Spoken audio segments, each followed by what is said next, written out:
even though I've got an anorak on. Ah, the simple things. Damn it.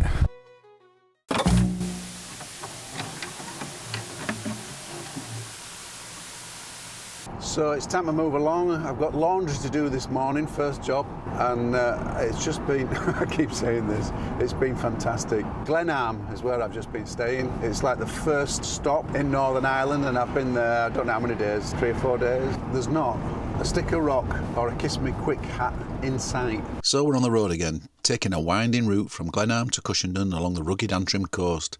And that school bus were proper going for it, so best to pull over and let them get on with it. It's one of those classic Irish days, grey clouds blanketing the sky, a light mist hanging over the hills. But even on a day like this, the scenery is something special. This drive might be short, but it's a route that just makes you feel tiny in the best possible way. Like the land is reminding you of its age, its resilience and its beauty, no matter the weather. Of course, a road trip isn't all epic views and postcard moments. Sometimes you've got to deal with the little necessities of life. So we're making a quick pit stop at a laundrette. Could do a give the van a wash as well from all the salt air. Big Yellow's not equipped with a washer, so when you're on the road you take these opportunities where you can find them. Laundrettes can be surprisingly grounding on a long trip. There's something kind of meditative about it actually. Just sitting back, letting the machine do its thing and listening to the hum as the clothes tumble around. It's a reminder to slow down a bit, even when there's so much to explore. With the essentials done, it's back on the road. Next stop, Cushendun. Can't wait to see what this charming little village has in store. What a simple but effective idea for people to be able to have barbecues. So they're on every single bench here. What a brilliant idea.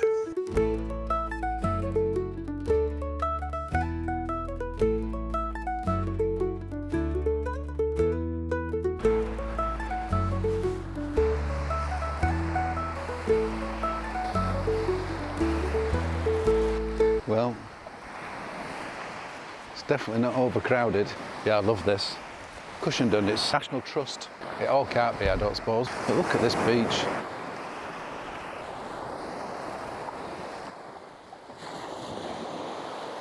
I could just sit here all day.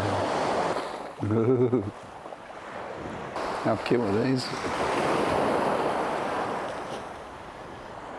There's a river we've got to cross, and then there's a popular Game of Thrones cave. People come by the coach full to come and have a look. They're not here yet, so let's see if we can get a little bit of privacy so we can see it without all the folks stood in the way. Cushendun is an ancient ferry port a stone's throw from Scotland. It's been attracting visitors for thousands of years with its exotic architecture, its colourful past, its castles, caves and churches.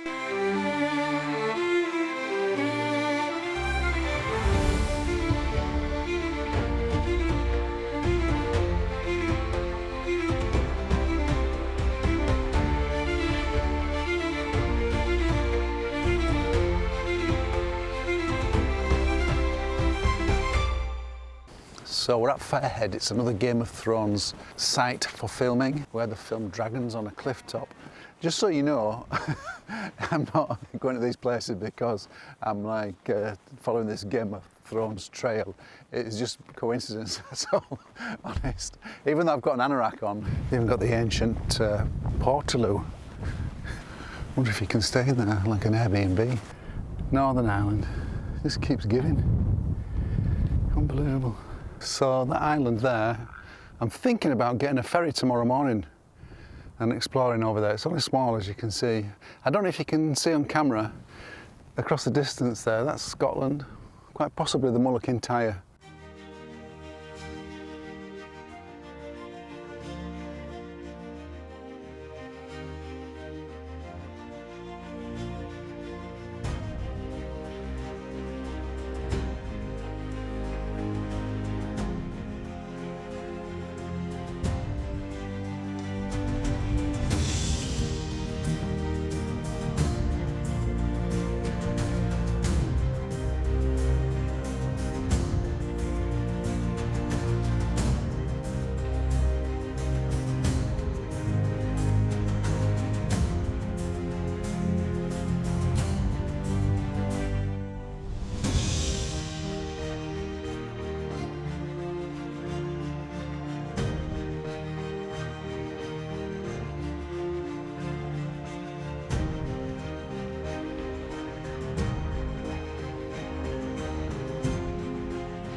breathtaking.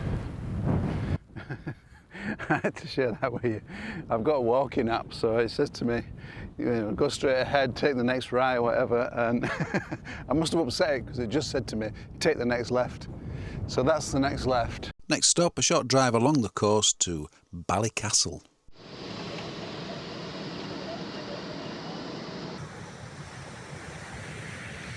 I'm leaving the mainland behind and heading for Rathlin Island. Just a short crossing, but it feels like the start of an adventure. Skipper's Scottish, so he doesn't go that far.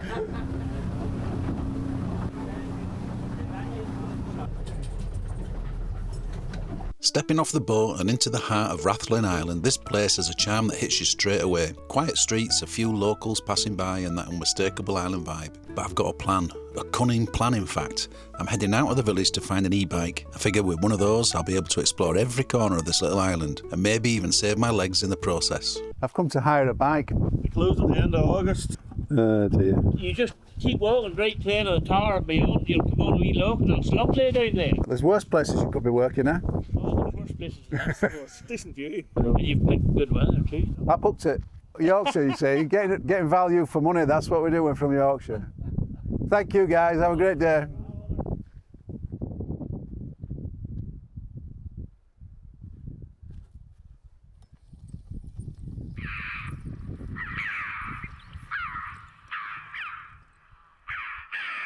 Shut up.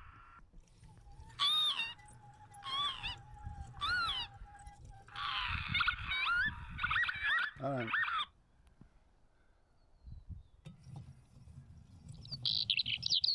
I can hear them.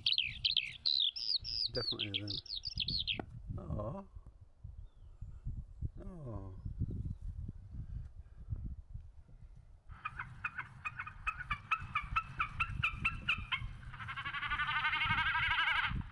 Ah, the simple things. Well, so much for my cunning plan.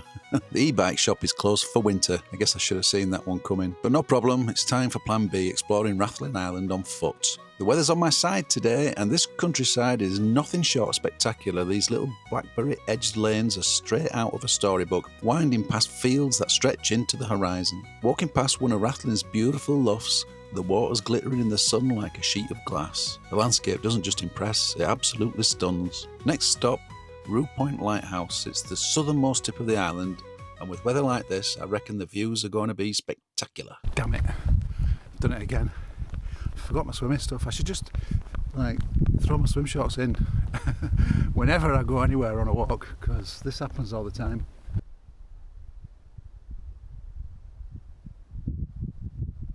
So if you can see across the sea there, that high outcrop of rocks, cliff edge type thing, that's where I was yesterday, right on the top of the highest point there, just behind that cow. This, what's coming up now, is what I came here for. This view and what's just over the brow of this hill, not this cow, that I hope was going to get out of my way. Good morning. Hello. Hello, Badgers. Cute, huh? Little cutie, not so little. So, it's a bit of a doer-upper, but that's okay, I don't mind that. Huh? Can you picture me living here? No. At the winter coffee table outside. Oh, maybe that's more the house. Might be some new lentils. It's quite a tall house, actually. I'd love to know the history of it, you know. If you could go back in time and just be here with the people that have lived here over the different generations, waking up to this view.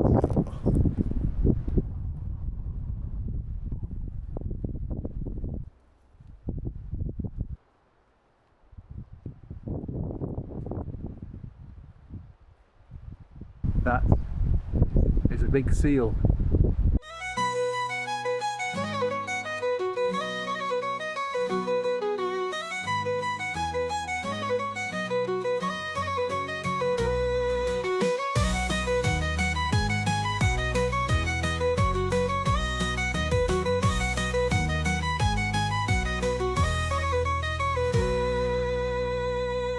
Robert the Bruce was crowned King of Scotland at Scone on 25th of March 1306. Later in the year, a confrontation between Bruce and King Edward of England led to his Scottish army being defeated. Bruce was forced to flee his homeland and seek refuge on Rathlin Island. Reaching his lowest point, Bruce decided to give up his fight for Scottish independence. One day, however, he spotted a spider trying to escape from the cave through a very narrow crack in the roof. Despite failing time and time again, the spider persevered and eventually made an escape. Inspired by the spider's determination, Bruce decided to begin his fight once more. He gathered his army, telling them that, if at first you don't succeed, try and try again. Bruce and his army eventually defeated the English at the Battle of Bannockburn in 1314. You don't do coffee, do you? No. Thank you very much. Bye now. All the best. And all too soon it was time to go home. No day trip is truly complete without an ice cream at the end. Okay, so now I am actually on the Game of Thrones theme, and this is the Dark Hedges I've just taken a quick pit stop to. If you're in the area, I wouldn't go out of your way to go here.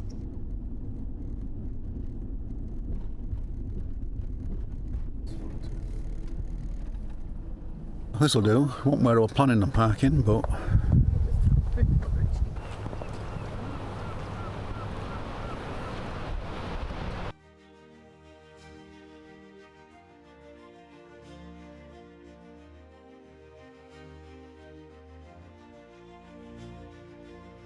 Swinging 100 foot above the sea, made up of planks strung between wires, the rope bridge brings you across a 60-foot chasm to the island of Carrick-a-Red. Fishermen erected the bridge so they could check on their salmon nets. Nets were originally set by boat. One end of the net was attached to the land and the rest laid out in an arc to trap the approaching salmon.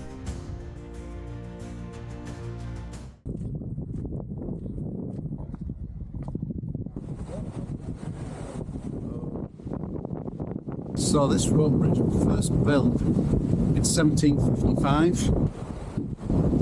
Oh,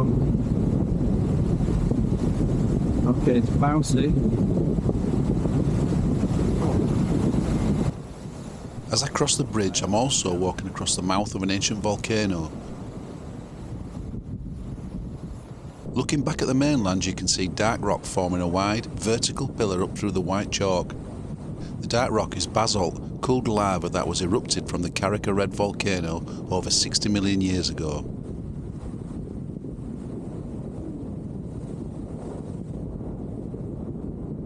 So we're at another Game of Thrones filming location. They're scattered all over this coastline. This is what we're looking at here. This is what was filmed. It's quite amazing, isn't it, when you see a location like this and then you look at what they've done to use it as a filming location. I wonder how much of it is CGI and how much they actually built here. It's so quiet here. This is an old quarry. I'm going to show you a little island now that they used to create a pulley system. So on the island over there you can see some kind of structure on the top there, and that's where the cabling will have ran from all the way across over to here. It's ingenious, isn't it, what they used to do in the old days? Ingenious.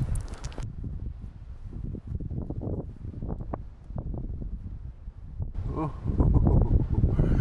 that's a long way down. It's funny, isn't it? There's only me here. There's like a car park full of people that have paid to come and do that rope bridge over there, and everybody's going over there. Absolutely nobody's coming over this side at all. This is not complaining. I've got it to myself.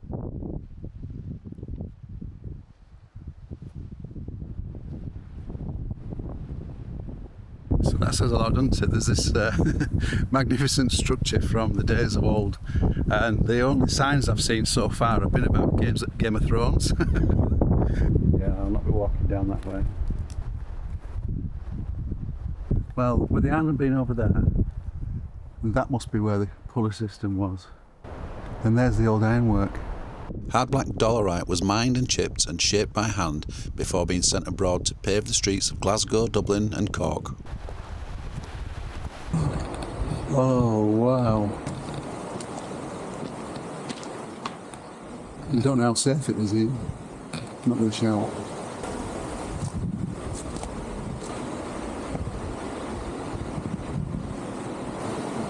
That looks like an altar.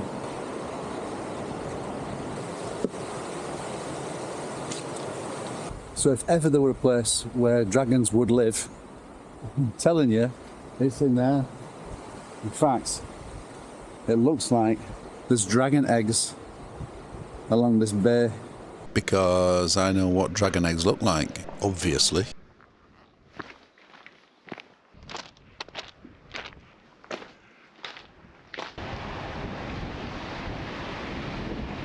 I was just wondering to myself, I wonder what this elephant rock looks like. And I've just come over the brow of the hill. I think that's an elephant.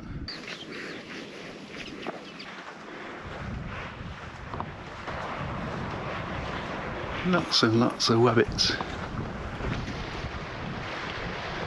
There's just more empty beaches. Beautiful white sandy beaches.